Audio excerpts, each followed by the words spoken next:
tell you a couple of things about our little project.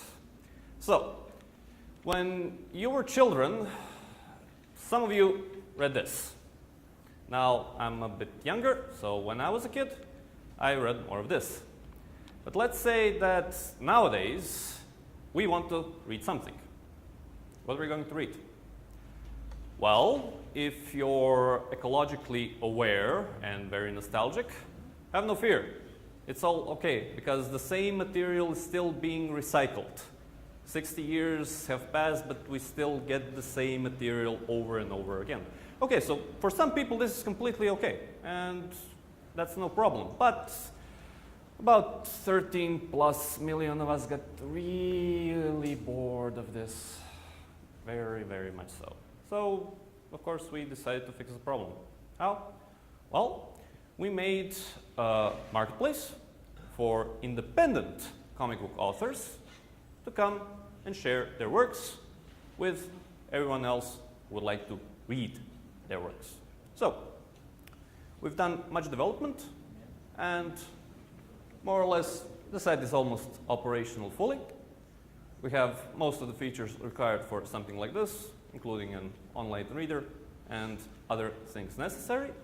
We are ready to make that one final step to launch, and it is my pleasure to actually point out our biggest problem up to this point has been negotiating a payment system, and as of yesterday night we have actually received the final contracts to sign for this after many months of negotiations. So launch should be actually quicker than we expected. So before we actually start, there was some other questions to answer which are very important to this. The first one was actually, how do we get this? We're selling comic books, okay, but it's a business like any other. We need money to survive. So we thought about a lot what actually happens. Why do people buy comics? What do they want from a comic? And actually, more often, it's not the comic itself. It's other things. And the main thing that we are actually selling is not really the comic. What we are selling is the connection between the fan and the author. Because actually, when we think about it, that has a lot more value than just the single copy that you buy. So when people ask me, is there any competition? I say, no, there's no competition whatsoever, and mostly I'm correct, except there's one it's a little bit problem, and that's piracy. Similarly to the music industry, similarly to the film industry, every independent comic book that has ever been made and was popular has been piratized, translated into 5 different languages, massively distributed around the world, and is readily available on download sites, torrents, and every other place. So how do we battle this? This is a big problem that we need to solve. Some people argued you need strong DRM, some people argued get legal help. Well, actually we decided that there's no point in something like that, and what we did to solve the piracy problem is simply to make like Queen Elizabeth I and legalize it.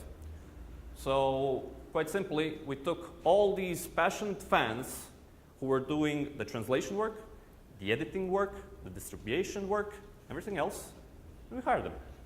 So basically, now they are doing what they do all the time and what they enjoy to do, but we handle the legal issues, we handle distribution issues, and actually they get a little bit paid from everything else. So in this case, we actually solve piracy and we have a win-win-win situation for everyone. So, who are we? There's a couple of us. In the corner over there is our designer, Mr. Antonio Diab, and Mr. Vanya Kontak, our CT, my humble self, and unfortunately the lovely Ms. Tomislava could not be here today because of different legal matters. She is fighting crime in the court. So, while at the moment we are not asking for any investments, of course, we thank you for your time and hope to see you soon. Thank you very much.